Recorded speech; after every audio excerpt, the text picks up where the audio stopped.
Hi, this is Shoptalk. I'm Pion Tiveros. Dubbing foreign cartoons and telenovelas to Filipino created a demand for voice actors. With this trend continuing, there is a constant need for talents who can make a character stand out just by tweaking his or her voice. In this episode, we'll talk about the art of voice acting and what it needs to break and what you need to break into the industry. In this first segment, we're joined by Pocholo Gonzalez. He's Managing Director and CEO of Creativoices, and Brian Digsay. He's Marketing Director and COO also of Creativoices. Hi, Pocholo and Brian. Thank you for coming back to the show.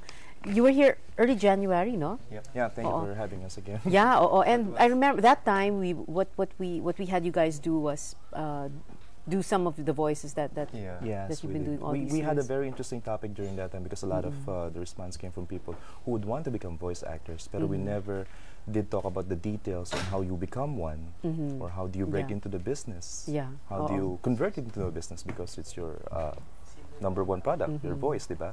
How do you take care of your voice and everything? So maybe we can talk about it there. Yeah, oo. Pero just a little background muna about you, how you guys broke into the business. Ikaw muna, Brian. You've been in it for 12 years, no? Yes, in fact, I started out when I was still 16 years old. I started out as a DJ, and when I came here in Manila, nagpalipat-lipat ako ng radio stations. A DJ where? In the province? Sa province, may local radio campus kami doon. And then when I got here... Saan? What province? That was Zamboanga City. I'm actually a Chavacano or Zamboangueño. Okay. Okay. So when I got back here in Manila, nagpalipat-lipat ako ng radio station from Cool 106 to Energy FM, former K91 FM, 91.5. And local radio stations in Green Hills. Okay, and then how did you get into voice acting? Well, kasi being a DJ, requires a different set of skills. During my time, way back in the late 90s and early 2000, ang mga DJs noon, puro mga CDs pa. So you have to, aside from managing and entertaining the people listening to you, you'll have to have skill for controlling everything or programming everything inside the studio or the booth. Kasi one-man job lang yun. Nagsimula ako doing live VOs for events. Voiceovers for events. And then may mga break-ins ako for commercials and radio drama. Nagsulat din ako. In other words, it was really your voice that became the passport. Yes, You're breaking into the industry kasi people would hear you on radio and then say na, oh, baka this guy. Yeah, I was, my air name was DJ Big Brian during the time. Okay. So nag-umpisa ka voiceover for live events muna before you did the commercials. Events, yes, okay. And the commercials you were doing were? The commercials varies. Ang dami kong nagawang commercials for telecommunications, for vet products, for soft drinks, for banks. Marami na. Samot-sari na. Pati para sa Pentagon, no? Yes, you did. Like I mentioned last time. Defense Department. Hindi naman sila nag-react, but there was an occasion where they actually needed a Filipino voice for one of their materials that will be used in the South. So in Tagalog? In Tagalog. Kasi they believe na mas naiintindihan ng Filipino kaysa sa English way back in the South, pero mas marami mo rin mag-English nun kaysa mag-Tagalog. Okay. And I guess that paid well, no? Yes, Pentagon, it did. Well, it was coursed through an agency abroad kasi in the United States, kapag voice talent ka, kailangan may representation ka. Meron kang ahente dun. So, ganun din yung mga talents namin from abroad. Kami naman yung Philippine agency nila dito. Is it a lucrative business for you? It is a lucrative business. I mean, if you're really good, you don't spend like 5 to 10 minutes, or like spend 5 to 10 minutes now inside the studio, and you get to be paid around 15,000 per radio commercial. So that's about 30 seconds. You do 4 times the amount of work you do in a week, then 15,000 for a 30-second commercial, which, and how many times, diba, may mga take yun once, twice? Once or twice. And then just like that. Pag magaling ka talaga, I mean, you would not spend a lot of time inside the studio. And voice talents, na magagaling talaga ang kinukuha ng mga advertisers. Kasi they are spending millions, of course, na on airtime, and they want to get the real McCoy for the job, of course. Okay. And of course, importante din yung, well, we'll go back to that after we get Pocholo's background, a little idea on the background. So how do you do it, no? How do you do it? But, okay, Pocholo, ikaw muna, your background. How did you get into the industry? Actually, I started here at ABS-CBN during the 1996. Tagal That's na. not too far. Ikaw naman. 96? Mas matagal nga ako rito eh. You made me feel so old. Mga 12 years na rin. Sa DZMM. Oo. SPIA. May voice acting competition Yeah, pala. so I'm one of the winner ng voice acting competition. And mostly sa lahat ng mga kasama ko ngayon, like sila Benji Durango, who did the voice of Dao Ming Sir, si Robert Brillante, si Simen ng Mitchell Garden. Ako yung father ni Sanchay doon eh. Sila Jeff Otanes, kami yung magkakabatch niya na one of the sought after din mga voice artists ngayon. And wait, when you started in 96, you were how old? I was 16. 16? Okay. So mga bata pa. And then, yun, ang title ng programa namin, Radyo. Under Joey Galvez, tsaka May Valle. And in a way, you broke into the industry through a contest. Yes. Competition. But before that, what were you? You were already, you were using your voice. I'm just dreaming of being... Dreaming pa lang. Marinig ko lang yung boses ko sa radyo. Sabi ko, ako na yung pinakamasayang tao sa buong mundo. Parang ganun lang ka-simple. Pero at 16 years old, but you continued your studies, you didn't stop. No. I was studying in UP Diliman. My course is speech communication. And I took up my master's degree sa UP rin, mass communication. So, tuloy-tuloy na. Okay. So, kanina, we were talking about, it's important to talk about how you break into the business. What do you need to do, no? So, okay. So, let's begin with how do you develop your skills as a voice talent? I mean, apart from getting all those breaks, before you get those breaks, kasi there are things you must do, right? Okay. Right? Well, being a voice actor, it requires a lot of mastery ng voice acting eh. You do not become one overnight eh. In fact, it takes many years of practice and hard work. Kami, Troy and I, before we are doing what we're doing right now, like you mentioned, 12 years na in the making kami dito sa business. So, hindi naman namin dinidismaya yung mga iba na gusto mag-voiceovers. Pero you have to be really patient. Okay, so in other words, experience is built up over the years. Over the years. Parang it's like taking up medicine, diba? When you're a doctor, newly grad ng medicine, diba?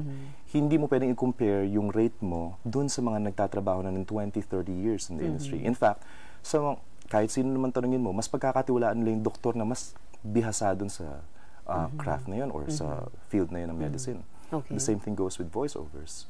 So, in order for you to get into the craft, you have to be willing to spend the necessary time to practice and learn, research.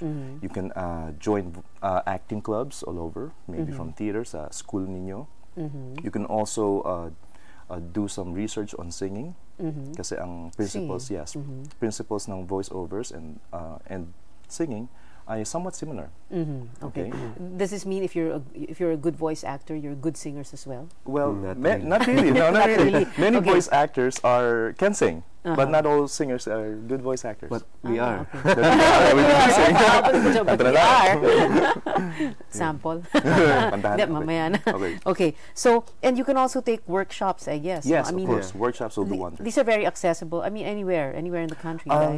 Where? Actually, wala ngang workshop noon Wala. before. Pero kayo, nagbibigay kayo ng Yes, workshop, because diba?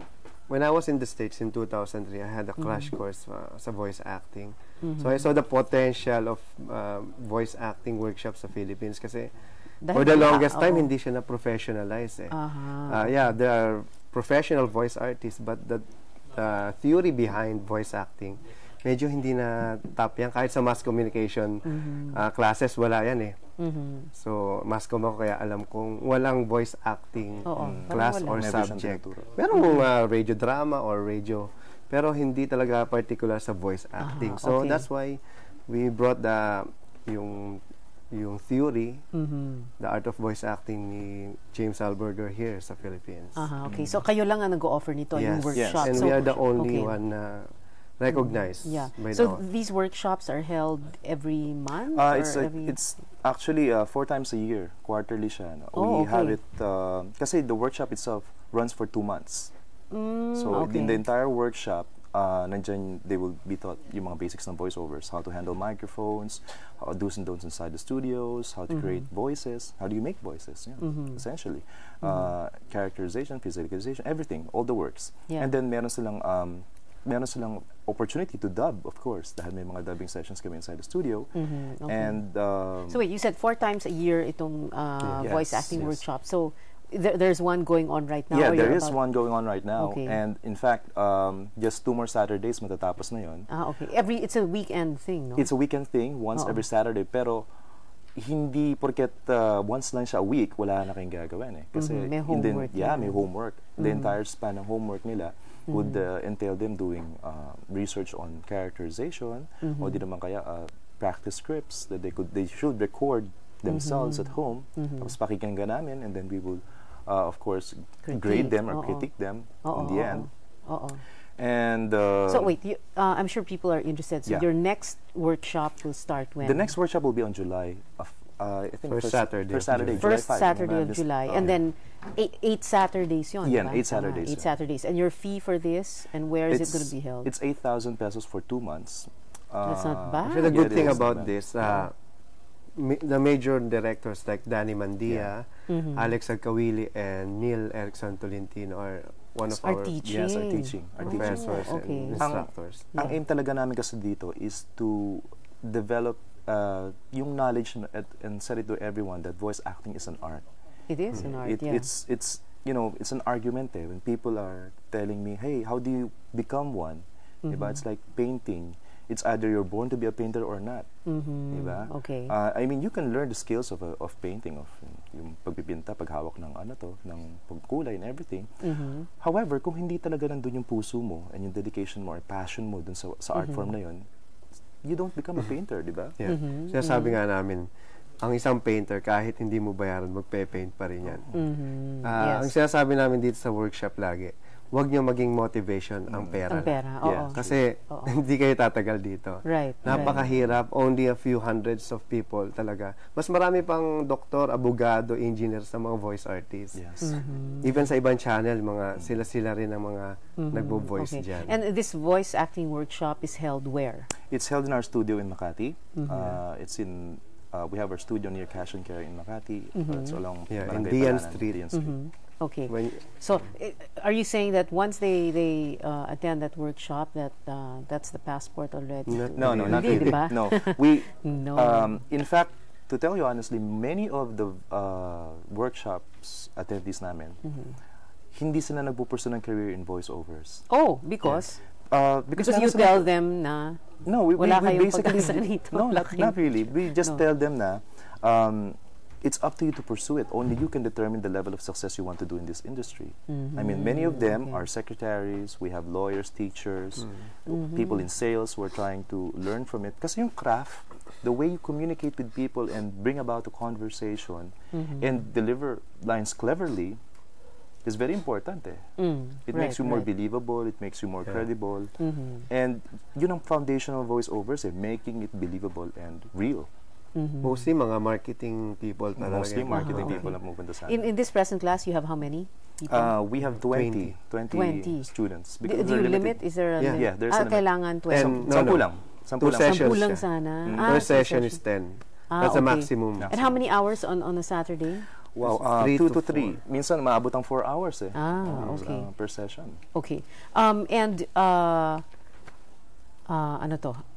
There are some skills that are written down here, like, and I wanted you to just quickly go over it with me. You know, itong warming up your vocal cords, how to Yeah. properly put stress on words, the right volume and range, and developing resonance. Yes, Ano well. yan? Okay, was first up yung proper warm-up ng vocals. Just like singing, no? Lahat ng mga singers, kailangan nag-warm up yan bago bago kumanta.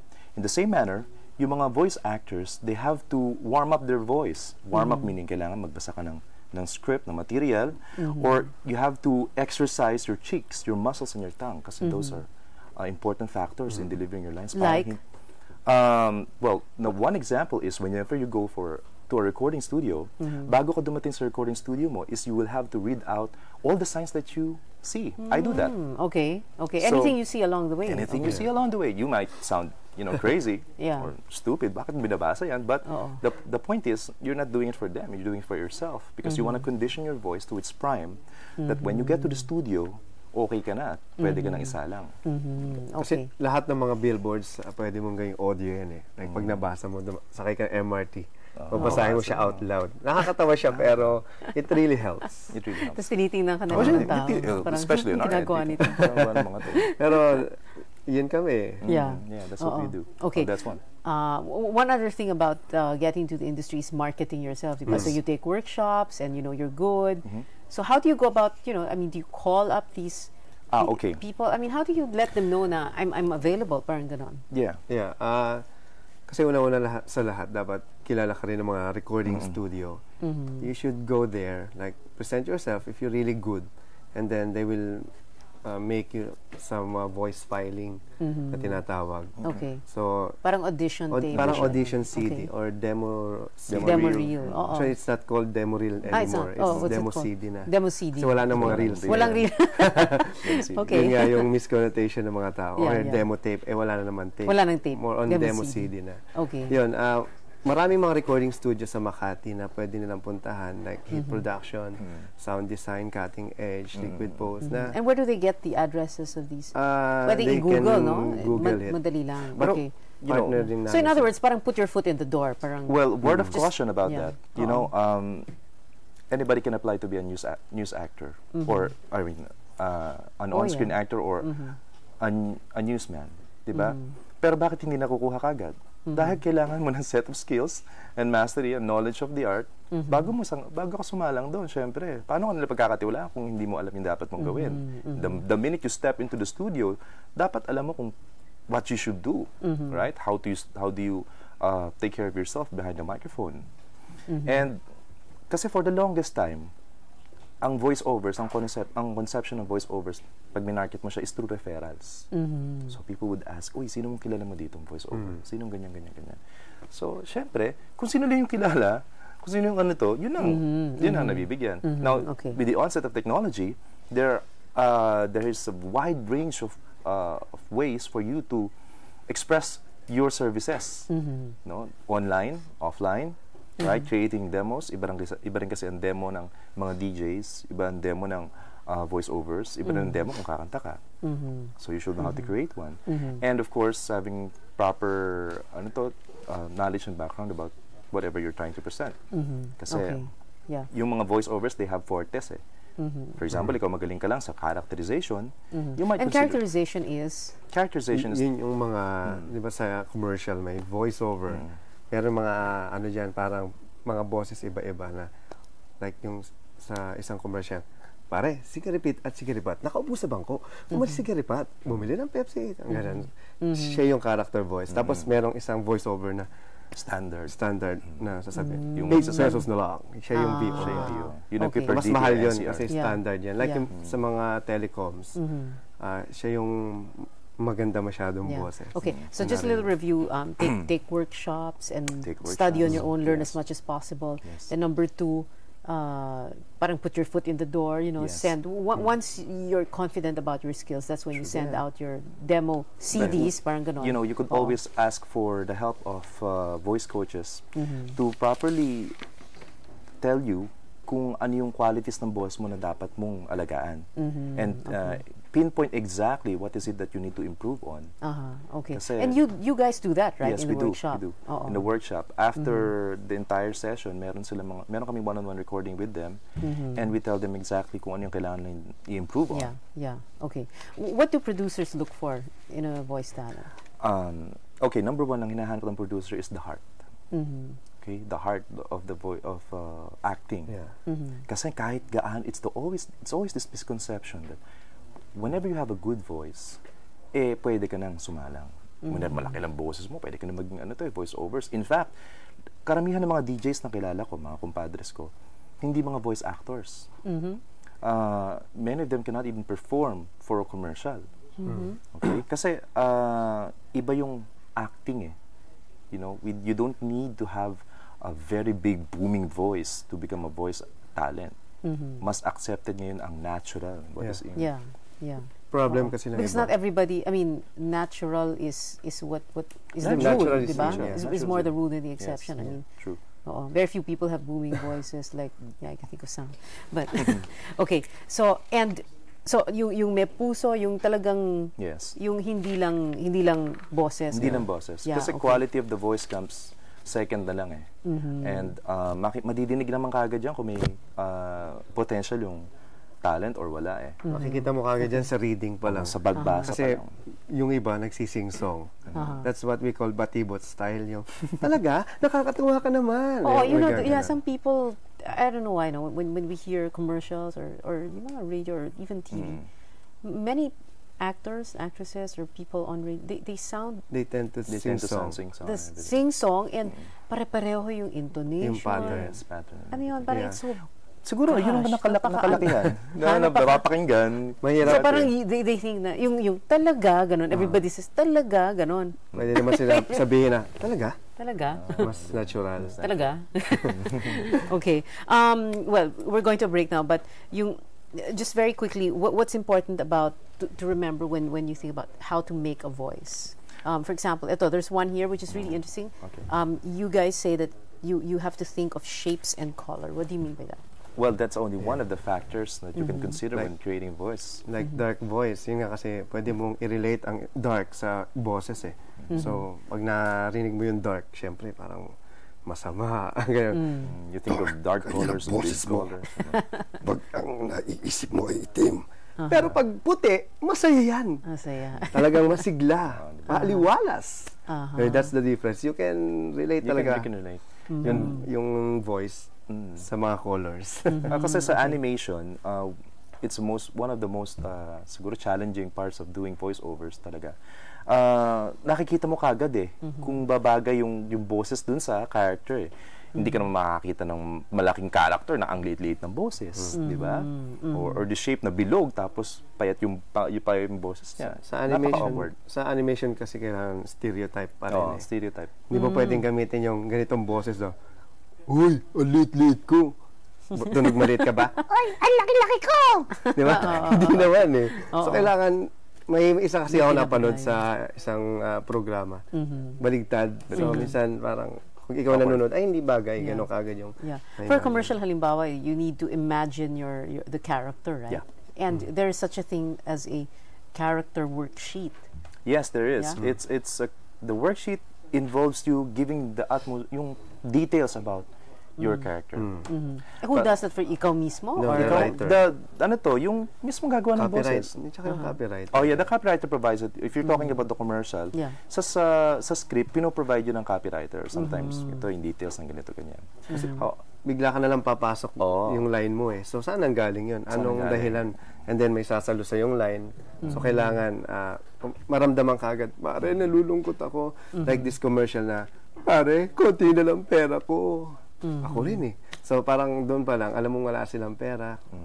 And then, it's a fast food commercial. Pero sa voiceovers per se, when you say a character worksheet naman, it's talking about the details ng quality ng boses. Like, kasi it affects everything. Like, the stance, kung ito ba ay smile, kung ito bang character nito, malungkutin, masayahin, whatever. May mga information doon na you will fill up based on whatever your expectations sa characters mo.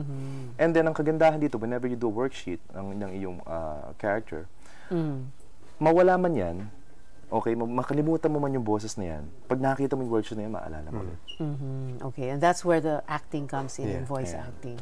Okay, it's not as simple as just a voice. You're really acting. Just like my case, I have like 100 characters. I'm doing 10 animation for Hero TV and ABS-CBN now eh. So, ang dami niyan. Paano ka, iba-iba yan. Okay. Nakakalito kung hindi ka... Minsan, yung ibang character, pumapasok. Parang gano'n. Nag-uusap pa yan. Okay. Thank you very much, Pocholo Gonzalez and Brian Ligsay of Creative Voices. Salamat. You'll join us the last segment. Thank you. We're taking a break first. When we come back, we'll meet a voice talent who at a young age is already living her dream of becoming a dubber. Please stay tuned. We'll be right back.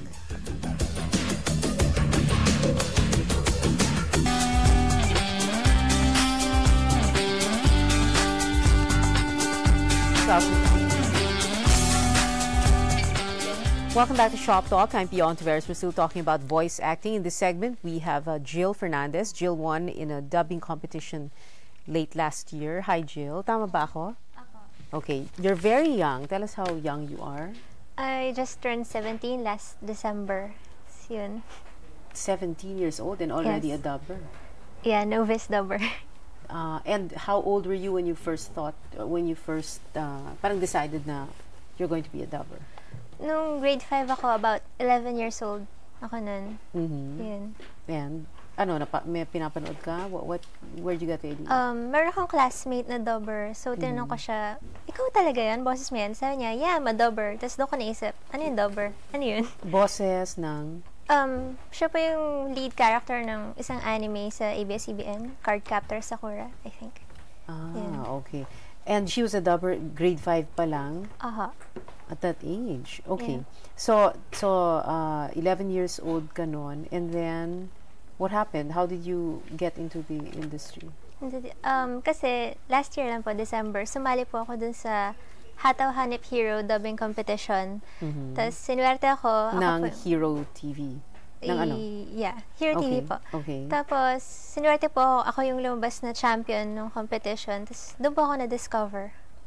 What did you do for that competition? Nag-dub po. Dinub ko po yung mga videos na pinalabas nila doon. May script, tas you just act it out. Read the script, act it out. Yun. Okay. So 2006 yun, no? 2007. 2007. December. And then after that, nakuha mo yung It Might Be You? What happened? What happened after the competition? That was before the competition, yung It Might Be You. Okay. That was year 2006 on the Roadrunner Studios. Yun.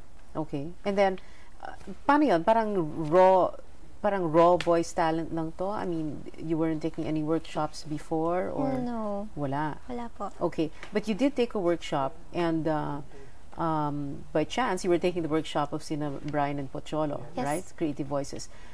How did you end up there? Did somebody tell you na siguro dapat mag-workshop ka na? Or? No, actually, yung workshop, napalanunan ko po siya dun sa Hataw Hanip Hero.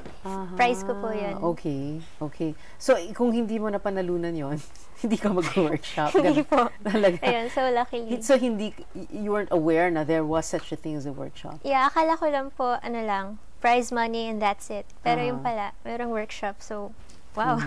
At akala mo rin lang siguro na ganun-ganun lang yung voice act. Ganun-ganun lang ba? Is it that easy? No. Nung una, sabi ko, madali diba? lang yan kasi boses lang yan. Pero nung pagdating ko sa workshop, tas kung anong info yung tinuro sa akin, sabi ko, oh my God, napasok ko. Okay. Ayun. So, ano yung mga natutunan mo na oh my God ka? Mga natutunan ko, syempre, yung paano ka magbe-behave sa studio. Kasi akala ko parang, okay, basta act out ka lang. Pala may mga kailangan professional ka, yung ganun. Like what? Like what? For example, kailangan hindi ka mag-iingay and for jewelries, bawal yun sa studio. Para lang hindi ka, kasi yun, maririnig sa mic. So, kailangan, kunyari, hindi ka rin kailangan magsuot ng may ingay na damit. May ingay na damit? Like? Yeah. Like nylon clothing. They make sounds and hindi siya maganda pakinggan sa mic. Okay. What else? What else did you learn about your voice, preparing your voice for work? What did you learn? Exercises, tips, yung kung paano ma-freshen yung voice mo, like drinking water with salt. Drinking water or gargling pala. Gargling the water with salt. Yeah, okay. Daily and practicing reading scripts. Ayun. Okay.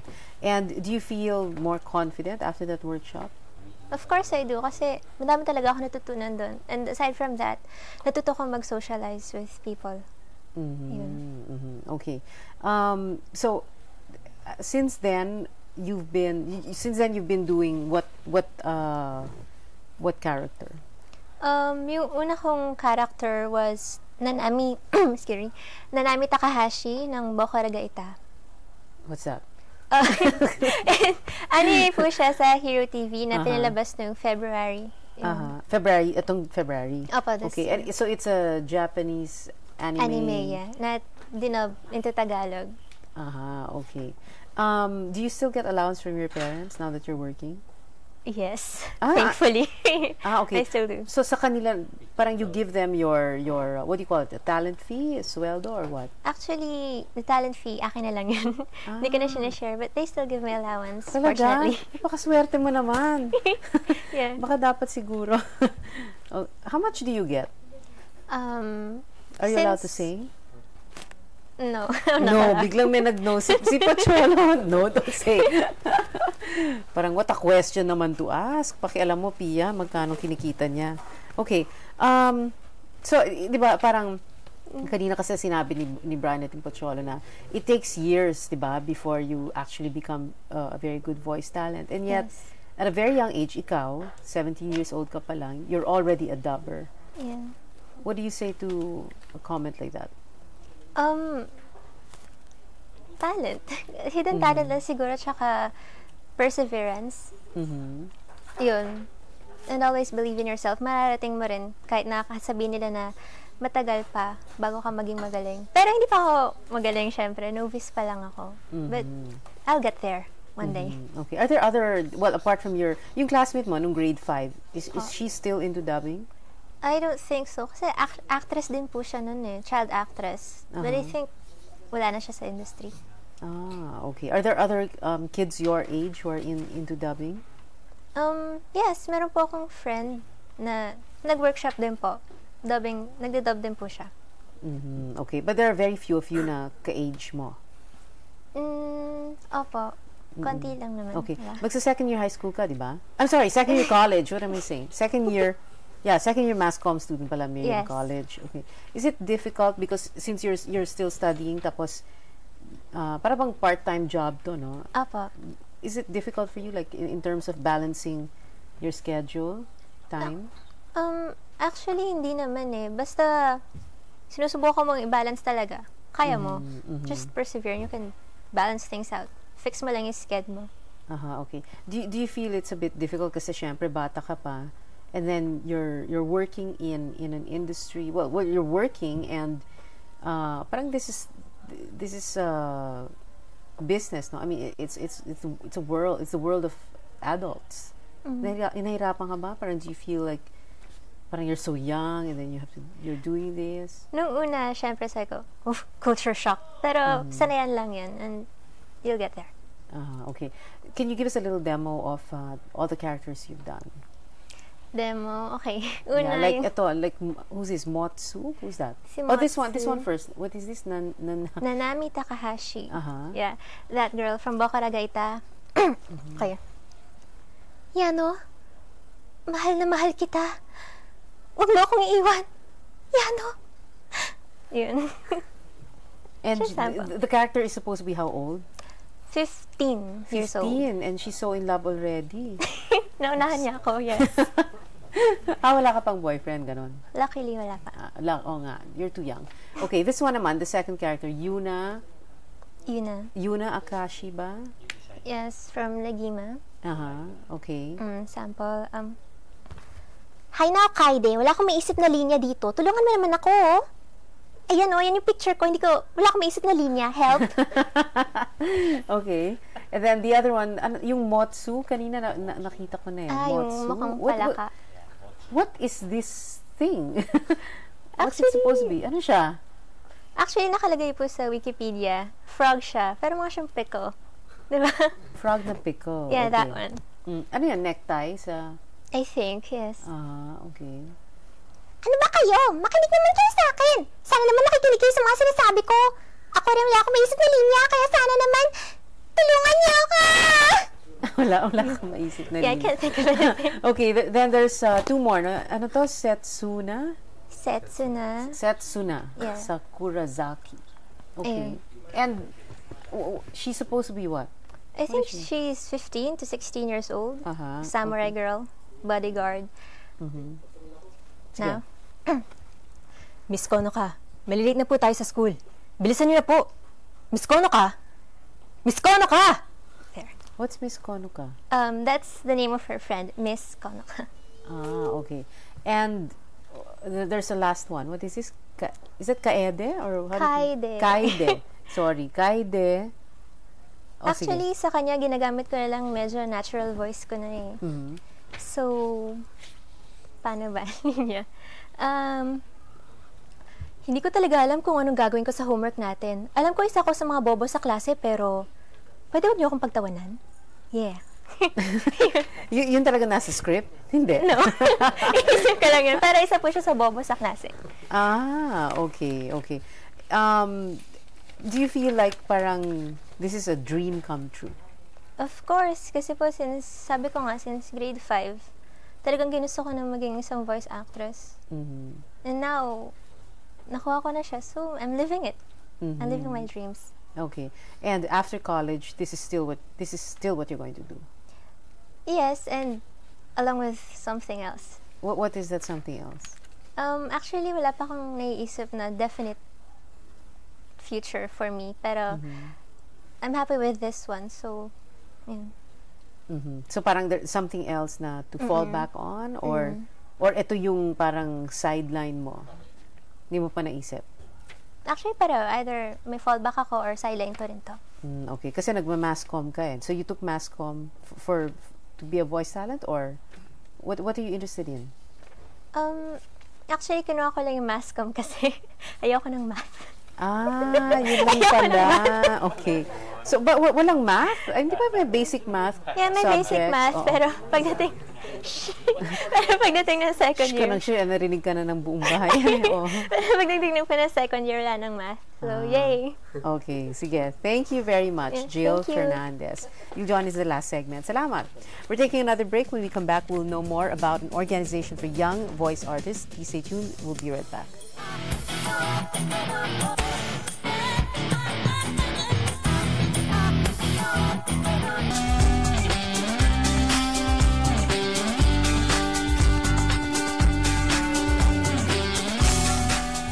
Welcome back to Shoptalk. I'm Pion Tavares. We're still talking about voice acting. We have with us Byron Barinuevo. He's president of the Society of Young Voice Artists of the Philippines. Hi, Byron. Thank you for being here. Yes, thank you, Miss Pia. So you're also very young kasi you're president of the Young Voice Artists. Yes, Society of Young Voice Artists of the Philippines. Okay, which was founded pala by Mr. Pocholo Gonzalez, the voice master. Wow. Yes. Mr. Pocholo. Mr. Pocholo, the voice master Gonzalez, and Mr. Brian Ligsay. Okay. Do you really call them that way, Mr. Brian, Mr. Pocholo? Actually, I call Sir Choi, Mr. Pocholo as Sir Choi. Sir Choi. His nickname, and Mr. Brian, Sir Brian, because they were our mentors. Mentors. Yeah, mga elders nyo. Yeah. Ganun. So voice works po sa workshop namin. Okay. All right. Let's begin a little first with your background. No? So nag-mass comm ka. Yes. Okay. I took up Bachelor in Mass Communication at Pamantasan ng Lungsod ng Maynila. I graduated last year, March 2000. But you've been in the business, in the industry for quite a while also, no? Yes, actually. Since actually high school, I already joined in theater. And then in college, I also had this theater organization, the PLM Maguine Creative Scholars Guild. And after I graduated, I was into events also. And then I took the workshop, the Voice Works. When? Last January 5 so this year. magkaklase kayo ni Jill, yes, in the workshop. Okay. And then after that, we graduated last March 8, 2008. And then since then, we were absorbed by our mentors to be part of the dubbing industry. Okay. And right now, but what you do, you write. Yes, I write. Okay. When you say you write, so the scripts, I mean the cartoons are in English, yes, right? So you translate into Tagalog. Yes, actually in writing, there are techniques. So tinuruan po kasi kami sa workshop namin sa VoiceWorks ng mga techniques kung paano magsulat. So first, you have to, syempre it's Japanese because it's anime. So you have to translate it into Tagalog. So there are subtitles. Pero from Japanese. From Japanese, Japanese and then English subtitles. English subtitled. And then from those subtitles, we translate it into Tagalog. And then from translating it into Tagalog, we presync it. Parang sinasabayan po namin yung mga anime, yung mga characters, kung paano sila magsalita, sinasabayan namin sila, and then kailangan sakto sila dun sa sa pagbuka at pagsara ng mga bibig nila. Okay. And you've been doing this for how for long 2 months. 2 months. Yes. After I graduated in the VoiceWorks, we were given the chance to write. Okay. Why did you just choose to become a voice actor? Actually, to be a voice actor, it's not that easy as it looks like. Yeah. Kasi ang sinasabi ng iba, parang pag nakita nila isang character or isang anime, sinasabi nila, uy, kaya kong gayahin yung boses niyan. Madali lang yan. But no, because there are techniques and principles how to do a voice acting. Parang yung, kumbaga, kahit sabihin mong kapareho mo yung boses ng isa, pero pag nandun ka na sa studio, hindi rin po ganun kadali. Because we believe as the president of of the Society of Young Voice Artists of the Philippines, because we advocate voice acting as an art. So, yung principles po namin talaga is we want to make a community for young voice artists in the Philippines na ma-recognize sila for their work. And literally, I suppose to give yourselves a voice. Yes. Okay. You have several upcoming projects Yes, and events. we Let's do talk have. about that very quickly. Actually, this May 31, we will be participating in Mangaholics at Mall of Asia. And Mangaholics is what? Mangaholics is a magazine, anime magazine, and we will be participating in that event by producing talents, hosting and hosts and voiceover talents. Also in June 14 to 15, we have the ToyCon at Mega Mall. ToyCon, Toy Convention. Yeah, Toy Convention. Okay. Yes, we will be also producing hosts and voiceover talents. And also on June 20 to 29, we're gonna have the Phil Negosyo. So CVAP will be participating also in Phil Negosyo by producing also the hosts and the voiceover talents. You're also going to have a national voiceover convention, no? Speaking of which, it's going to be the biggest and the grandest project of Society of Young Voice Artists of the Philippines, the National Voiceover Convention, to be held on September of next year, 2009. There's not yet a specific date, but we're planning to launch it next year. This project, this National Voiceover Convention, is for the voice artists in the Philippines to be recognized in different categories, like in the dubbing, in the radio commercials, TV commercials, radio drama, in every aspect of the dubbing industry. We would want, as the young talents, we would want them to be recognized, because in such a long time, wala pa po kasing masyadong parang recognition for them. So we're here to give them applause sa mga ginagawa nila. All right. Maraming salamat, Byron Barrinuevo, Young Voice Artist of the Philippines. Shop Talk will take a final break. Stay tuned. We'll be right back.